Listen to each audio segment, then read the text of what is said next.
আল্লাহ কোরআন মাজিদে সূরা ইয়াসিনে বলেন, একজন ব্যক্তি তার নাম ছিল আস ইবনে ওয়াইল। সে নবীজির কাছে একদিন আসলো। কবরস্থান থেকে একটা পুরাতন কঙ্কাল নিয়ে, মাথার একটা অংশ নিয়ে আসলো, মাথার খুলি এনে প্রিয় নবীর সামনে।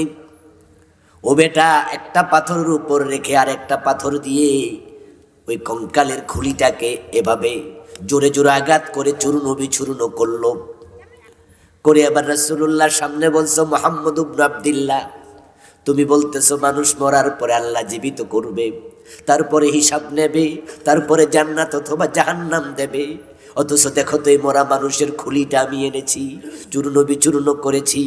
তারপরে আবার রাসূলের সামনে হাতে নিয়ে ফু দিল, তখন এগুলো এদিক সেদিক উড়ে গেল।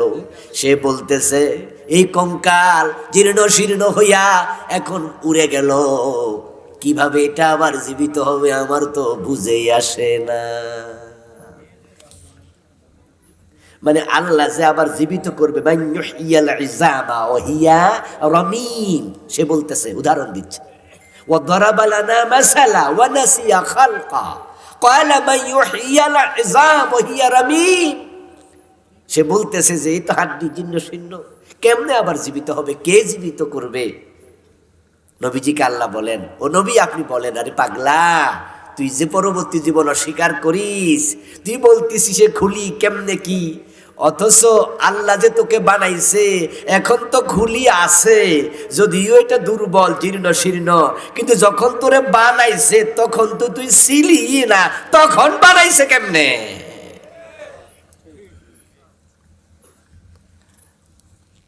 আমাদেরকে আল্লাহ যখন বানায় পানি থেকে, তখন কি আমাদের কোনো অংশ দেহের ছিল? কিন্তু এখন তো খুলি হইলেও আছে নাকি? এখন তো কিছু আছে, তখন তো ছিলই না, তখন তো ছিলই না। তো আল্লাহ তাআলা বলতেছে, হ্যাঁ রে নবী, আপনি তার কন ব্যাকল ও নাসিয়া খালকা, সে নিজের সৃষ্টিটাই ভুলে গেল। তারে যে আমি নাই থেকে বানাইছি সেইটাই তো ভুলে গেল। আর আমি তো সেই আল্লাহ যে নাই থেকে বানাইতে পারি, সুতরাং তার দেহের অংশ থেকে আমি তাকে বানানোর ক্ষমতাও আমার।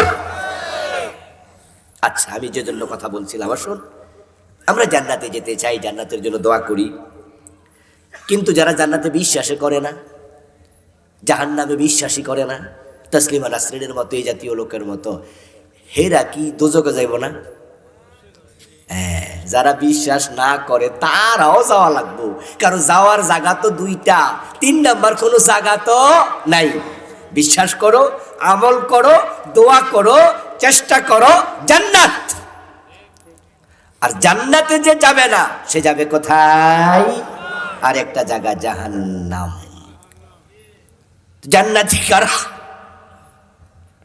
আলোচনা করে আল্লাহ কোরআনে বলছেন, উলাইকা হিজবুল্লাহ,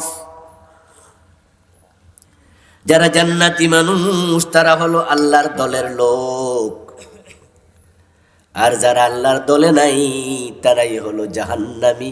উলাইকা হিজবুশ শায়তান, তারা শয়তানের দলের লোক। এবার আপনার কাছে ছেড়ে দিলাম, বল আপনার কোর্টে দিলাম, নিজেকে খোঁজেন তো, আপনি কি আল্লাহর দলে আছেন? যদি থাকেন তাহলে জান্নাতি দলে, আর যদি দেখেন যে আপনার দর্শন, আপনার চিন্তা আল্লাহর দলের লোকদের সাথে মিলে না, তাহলে আপনিও আছেন আরেক জায়গা, ওইটার নাম জাহান্নাম। দুনিয়ায় চলতে ফিরতে, খাইতে বসতে, শুইতে, ভাবতে, সব সময় ভাববেন যে আপনি আছেন কোথায়, কোন রাস্তায়। রাস্তা তো দুটা। আমি জান্নাত নিয়ে আজকে আলোচনা করবো ইনশাআল্লাহ, জাহান্নাম নিয়েও করবো, বিষয় কিন্তু এটাই। কিন্তু জান্নাতের ওয়াজ করে কি লাভ যদি আপনার নাম আমার নাম জান্নাতীদের তালিকায় না থাকে? জান্নাতের ওয়াজ শুনলে তো অভাবনীয়, বিস্ময়কর, তো কেঁপে উঠবেন, আশ্চর্য হবেন, হুজুর বলে কি? আমি 9টা বই লিখেছি, তার মাঝে এটা লিখছি গতবারের আগের বার, বিশাল বই 400 পৃষ্ঠা। এটা লিখেছি আখেরাত নিয়ে, 500-র উপরে হাদিস আনছি শুধু আখেরাত। জান্নাত নিয়ে লম্বা আলোচনা লিখেছি, জাহান্নাম নিয়ে লিখেছি, পুরা আখিরাত নিয়ে, আলহামদুলিল্লাহ। তা আমি শোনাতে থাকবো তো এখান থেকে, আমার লেখা বই থেকে। আপনি অবাক হবেন রাসূলের হাদিস শুনে, সুবহানাল্লাহ বলবেন। কিন্তু আমার প্রশ্ন হলো, বেল পাকলে কাকের কি? আরে বেল পাকছে, টকটক করছে, পেকে লাল হয়ে গেছে, কাক যে ঠোঁটওয়ালা, হে কি বেল ছিদ্র করতে পারবো? তো বেল ফাকলে হের লাভটা কি? হে খুশি হয়ে লাভ কি?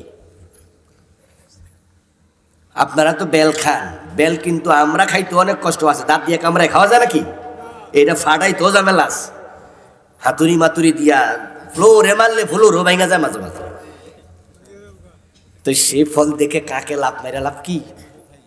তো জান্নাতের কথা শুনে আপনি সুবহানাল্লাহ বলবেন, আমিও বলবো, কিন্তু জান্নাতি মানুষ হওয়ার জন্য যে চরিত্র দরকার, ওই চরিত্র তৈরি না করে সুবহানাল্লাহ পড়ে কোনো লাভ নাই।